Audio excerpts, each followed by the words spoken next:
Hi guys, how you going? Welcome to another Thermomix video. So what we're doing today is steamed rice. Now I normally cook it on the stove and it's pretty simple for me. Some people struggle with it, but you know, a cup of rice, 2 cups of water, I throw in a chicken stock cubes, bring it to the boil and then turn it down to a simmer for about 10 minutes or until the water basically dries out, and then she's done. Alright, if you want to check out one of my other videos if you want to do it that way, but we're going to be doing it in the Thermomix today. Now, I've never done it before in the Thermomix, so we'll see how fluffy the rice is versus potentially how gluggy it could be too. I have my concerns, but the thing is with rice, you can have so many different variables, the type of rice that you're using, how long you cook it for, the amount of water and so forth. So I'm going to go verbatim to what's in the Thermomix recipe and we'll go from there. Okay, let's get started. Alright, so let's go. So start cooking. Alright, so 1,000 grams of water. Let's take this bit off. Take the basket out. Let's take this out and put the water straight into here. Now with these, you've got the levels in there, 1 litre, 2 litre, so we need 1 litre.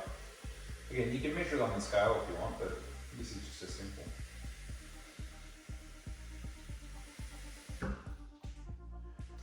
That's the one thing with the Thermomix which is fantastic, is that it just lessens the amount of cleanup. You're not having to use measuring cups and stuff like that. Alright, 1 litre of water. Click next. Okay, 1.5 teaspoons of salt.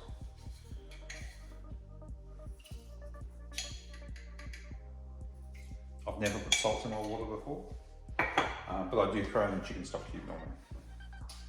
Click next. 20 grams of olive oil, optional, or 20 grams of butter. Okay, that's new. Alright, I'll throw in some butter.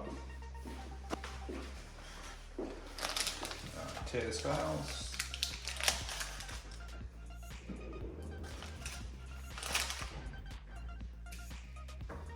There you go, 20 grams. Next, insert simmering basket. Okay, this side facing the front just so it's easy to get out later. Imagine it's going to get hot. Okay, 50 to 350 grams of white long grain rice. Now I only use jasmine rice, so let's pop in that 350.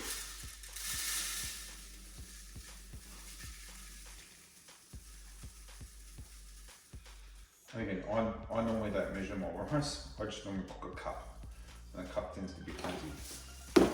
That looks like a lot of rice to me. Alright, and let's click next. Okay. Fires are up, put that back into the right position. Alright, put the lid on with mixing bowl cup. Click next. Okay, 20 minutes, 100 degrees, and yeah, turn it on.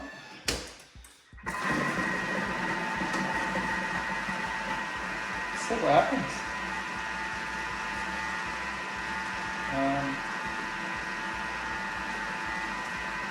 Not sure exactly what it's doing, but blending that all up. Okay, we'll come back in 20 minutes and see how she goes. Alright guys, she's all done. 18 minutes later. Normally it wouldn't take me that long to cook rice on the stove, but mind you, I've got to keep an eye on it, so this is nice and simple.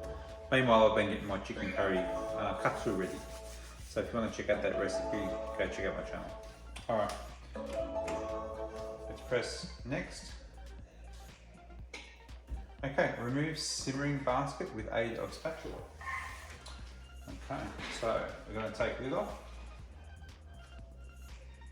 Again, I've always taught this way, side, let it drip, tip it over, put it down. Okay,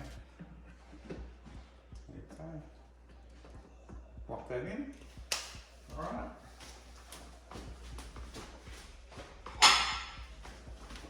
Just get a plate, pop that down, take it off.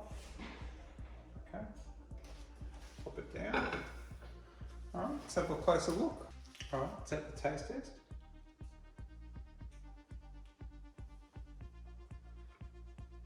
Cooked to perfection. I'm shocked. I am shocked actually. So I'm sure there's going to be a bit of trial and error depending on obviously the type of rice you use. So again, just I think persevere with it. That's proven to me that it was perfect. Again, it took a little bit longer than I would normally take. Mine would probably take, I don't know, about 13 minutes, 14 minutes, if you're an extra 5 minutes. So tips and tricks, the only things I would probably do different is, normally I would actually add the chicken stock cube. When I'm cooking on the stove, I would just simply drop it in and then stir it through. What I might do next time is I might either get some chicken stock or vegetable stock and actually drop it in the water with the butter. I might try that next time and see if some of that flavour will infuse as it's steaming through the rice. I might try that next time. And then I might try maybe some different types of rice, maybe a long grain rice, short grain and so forth.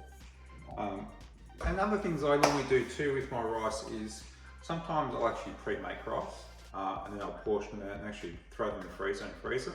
That's fine, it tastes exactly the same. That makes it just nice and simple. Yeah, so I just use these types of containers, they're pre-portioned out. Normally with the chicken curry katsu, I'm making I'll have the chicken curry there, and then I'll pop the rice in that portion there. Yeah, it works out really perfect. Pop the lid on, and I just stack them in the freezer, nice and simple. I'm really, really impressed. So, yeah, I'm gonna go finish off my chicken katsu curry and combine the two and see how it comes out. Alright, so thanks very much guys, hope you enjoyed that. Again, that was really, really nice and simple and quite surprising. I hope you're enjoying the content, and if you are, give us a thumbs up. Again, anyone that's got trouble cooking rice, share the video around. And again, there's always little tweaks you can do to make things taste better. But yeah, alright, I shall see you in the next video. See you guys, bye.